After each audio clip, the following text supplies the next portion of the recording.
Alhamdulillah, hamdan katsiran tayyiban mubarakan fi kama yuhibbuna rabbuna wa yarda.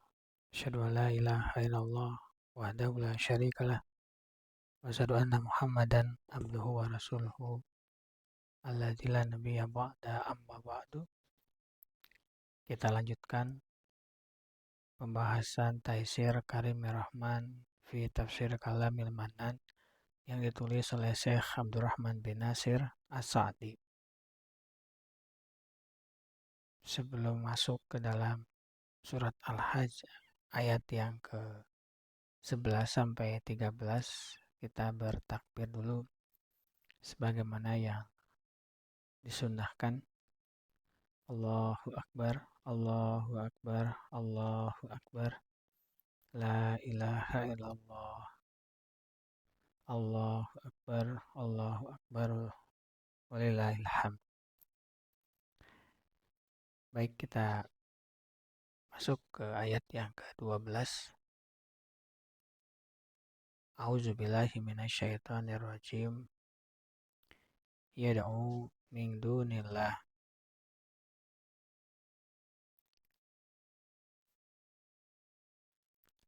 Dia menyeru selain Allah. Ma la yadurruhu, sesuatu yang tidak dapat memberi mudarat. Wa ma la yanfa'uhu, dan tidak pula memberi manfaat kepadanya. Dzalika huwad dhalalul ba'id, yang demikian itu adalah kesesatan yang jauh. Ayat yang ke-13, yad'u laman darruhu, dia menyeru sesuatu yang mudaratnya lebih dekat, aqrabu min naf'ihi, daripada manfaatnya. Labisal maula, sesungguhnya yang diserunya itu adalah walabisal asir, sejahat-jahat penolong dan sejahat-jahat kawan. Pada ayat yang ke-12 sampai ayat yang ke-13, Al-Imam Asy-Syadi menafsirkan yad'u, dia menyeru, artinya orang yang berpaling ini, yang berargumen dengan tanpa dalil ini, adalah objek yang tidak mampu menggulirkan manfaat ataupun mendatangkan mudarat. Ini adalah karakternya. Inilah karakteristik objek yang diseru dan disembah selain Allah. Pasti objek ini tidak akan mampu untuk memberikan manfaat dan juga tidak akan memberikan mudarat baik bagi dirinya dan bagi pihak yang lain. Dzalika huwad dhalalul ba'id, yang demikian itu adalah kesesatan yang jauh. Penyimpangannya, kata Sa'di, sudah mencapai titik klimaks.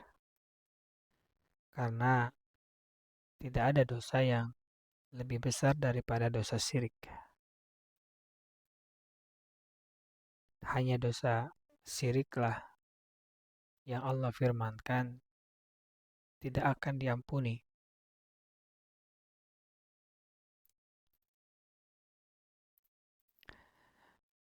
Kesesatan yang jauh itu telah merubah haluan dari penyembahan terhadap zat yang melimpahkan kemanfaatan, yang mampu memberikan mara bahaya, yang maha kaya, yang maha mencukupi, dan beralih kepada penyembahan makhluk seperti dirinya atau lebih rendah dari tingkatannya.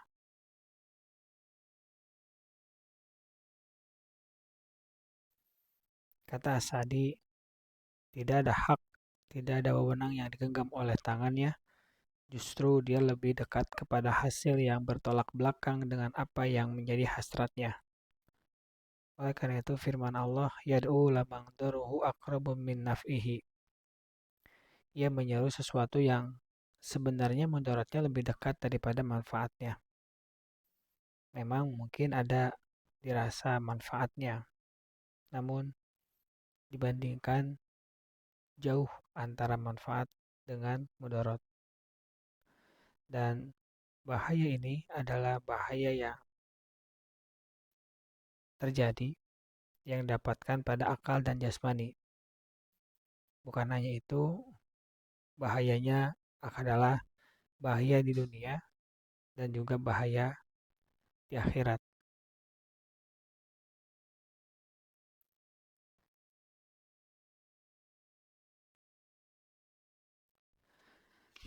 Ayat yang ke-11 sampai dengan ayat yang ke-13 ini memberikan banyak sekali faidah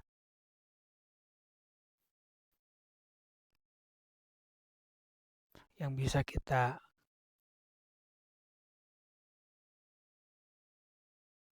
ambil, bahwa ada orang yang beribadah itu hanya karena ingin mendapatkan dunia. Ketika dia mendapatkan dunia, dia akan beribadah. Tapi ketika dia ibadahnya adalah tidak mendapatkan dunia, maka dia akan berpaling. Ini adalah iman oportunis. Kemudian di ayat yang ke-12 itu menegaskan bahwa hakikat rububiyah, yaitu segala sesuatu adalah makhluk yang lemah. Dia tidak akan mampu memberi manfaat maupun menolak mudarat. Sehingga syirik itu bukan hanya perintah, doktrin yang harus kita tanamkan, tapi konsekuensi yang logis dari akal yang sehat. Dan apabila kita termasuk orang yang menggadaikan iman hanya karena dunia, maka ketahuilah, yakinilah, camkanlah bahwa pasti kita akan kehilangan keduanya. Di dunia hatinya gelisah karena dia tidak bisa ridho pada takdir. Dan di akhirat dia pasti mendapatkan siksa.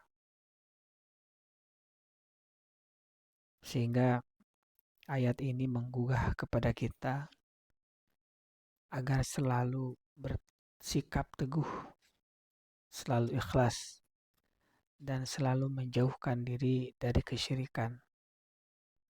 Dan kita tahu di dalam ayat ini bahwa besarnya bahaya kemunafikan.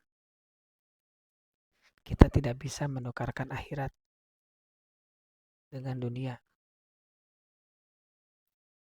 Kita tidak boleh beribadah hanya untuk dunia.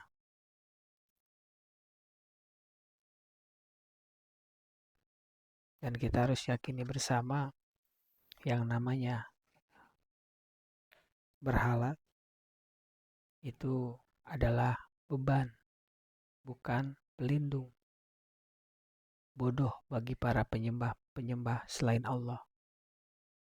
Karena berhala-berhala ini tidak mampu memberikan manfaat dan juga mudarat.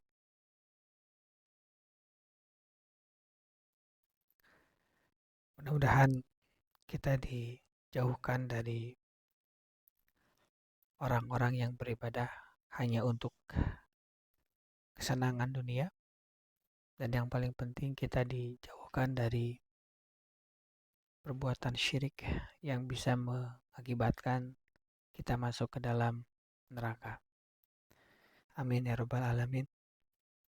Subhanakallahumma wa bihamdika asyhadu an la ilaha illa anta astaghfiruka wa atubu ilaik. Assalamualaikum warahmatullahi wabarakatuh.